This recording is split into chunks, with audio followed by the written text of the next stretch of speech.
Kalau saya sih gini, itu tergantung orangnya gitu. Tapi menurut saya perkembangan itu ya sangat amat diperlukan.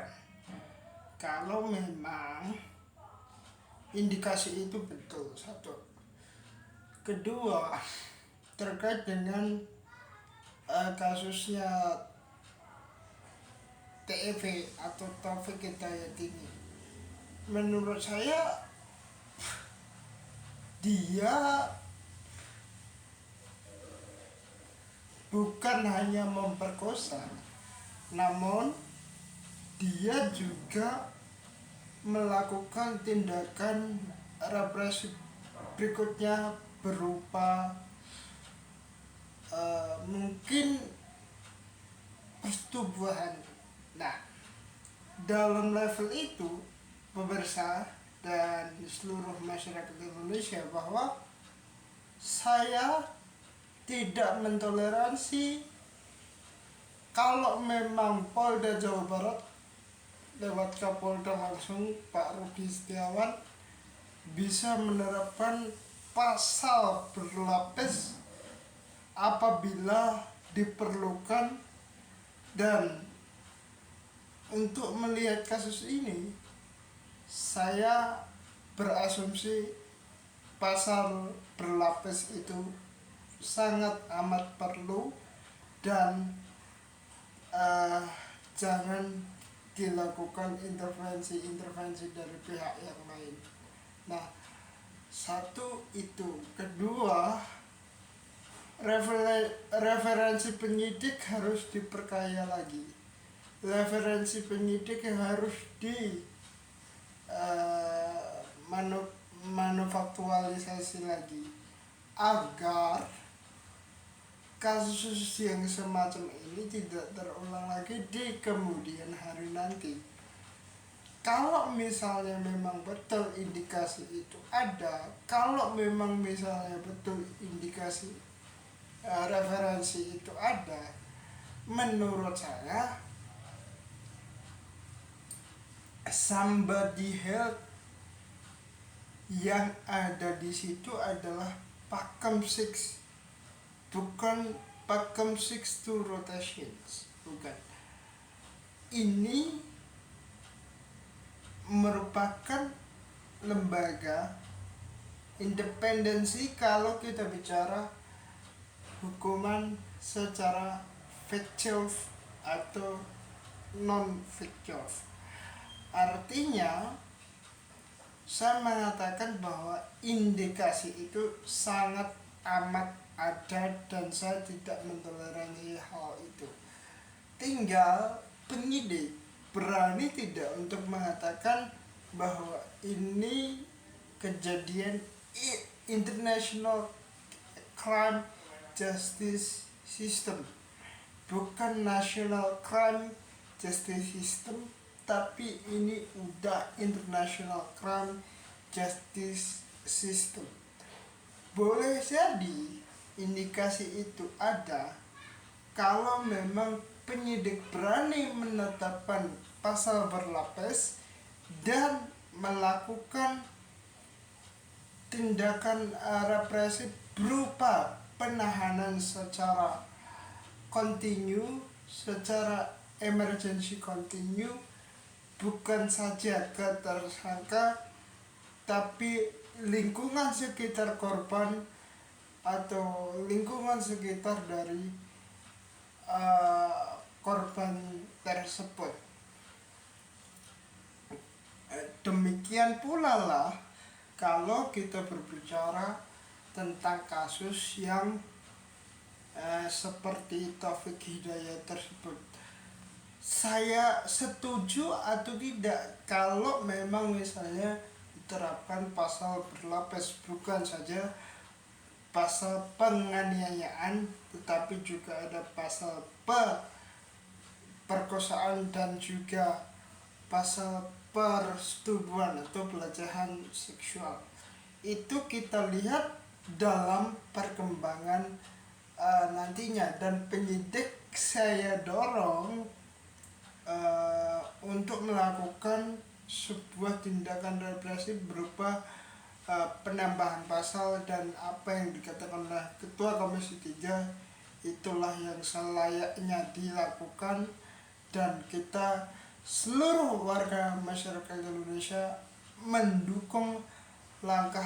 Kalau memang berani penyidik lakukan, ya langkah tersebut dengan dibarengi fakta, dan tentunya bersamaan tentang itu datanya ada, begitu ya. Gini, sebenarnya saya nggak terlalu mengikuti kasus ini. Saya mendisklaimerkan hal ini itu baru tadi sore. Saya melihat kok ramai media memberitakan hal ini, kok ramai media melakukan exposements terhadap hal ini. Saya bilang ke tim saya, oke deh, saya mau bahas soal ini. Oke, akhirnya kita bahas, dan memang dalam skop itu saya mendapatkan satu indikasi atau satu emergency call yang bisa dibilang info A1. Maka oleh karena itu saya melakukan pembahasan ini malam ini, gitu. Gini, kalau saya hakimnya, terlepas ini pasalnya nanti ditambahkan oleh teman-teman penyidik atau tidak, kalau saya hakimnya pasti saya mengatakan saya vonis mati dia, saya vonis tersangka mati. Karena secara faktualisasi hal ini seharusnya tidak dilakukan, tapi tersangka melakukan, ya harus terima segala macam konsekuensi dan harus terima segala macam resiko yang ada. Maka langkah terbaik adalah, kalau saya hakimnya, sekali lagi, kalau saya hakimnya, saya vonis mati dia. Saya tidak melihat pasalnya berapa, apa aja yang dilanggar, tapi saya melakukan tindakan hati nurani untuk mengatakan bahwa orang ini salah, orang ini tolol, begitu kalau bahasa saya. Orang ini bisa dibilang bajingan atau apa gitu. Saya mengatakan ini karena international crime, bukan national justice system crime. Ini sudah merupakan sebuah tindakan yang sangat biadab ke YTR atau ke korban YTR tersebut. Saya bukan kuasa hukum YTR, saya bukan kuasa hukum Taufik Hidayat, namun saya bergerak sesuai dengan kemauan saya, sesuai dengan hati nurani saya. Kalau saya mengatakan orang ini salah, lalu hakim mengatakan orang ini nggak salah, dia melakukan itu karena terpaksa, mau apa? Tapi sekali lagi saya tegaskan, kalau saya jadi hakimnya, saya vonis mati dia, gitu. Nah, yang kedua terkait apa yang dilakukan oleh Taufik Hidayat itu, saya kira tidak sepantasnya laki-laki melakukan hal tersebut terhadap perempuan. Tidak sepantasnya pula lah itu dilakukan. Tidak sepantasnya pula lah itu dilakukan secara live streaming di salah satu platform. Kalau memang itu mau dilakukan, saya sekali lagi bukan mentoleransi, bukan mendiskresi hal tersebut, tapi saya melihat seberapa jauh movingnya, seberapa jauh indikasinya. Maka kalau ketepatan indikasi tersebut ada, saya pasti akan kejar ke manapun. Kalau bisa ke Antartika juga saya akan kejar, karena saya mempunyai satu fakta, bukti, dan juga data. Demikian ya. Kalau saya sih melihatnya gini, if on keputusan itu dilakukan pada saat dia melakukan itu bukan keadaan sadar, saya melihatnya itu. Nah, automatically orang manusia nih kalau akan melakukan itu artinya dia something in happen dengan memakan alkohol atau meminum alkohol dan sejenisnya seperti arak dan sejenisnya. Nah, di situ saya nggak melihat. Tapi kalau penyidik mengatakan bahwa ini dilakukan karena terpengaruh dari alkohol dan sebagainya, berarti si tersangka ini atau Taufik ini melakukan itu atas dasar tidak sadar, atas dasar bukan kemauannya dia, tapi dia dipaksa oleh bahasa saya birahnya dia untuk melakukan hal tersebut.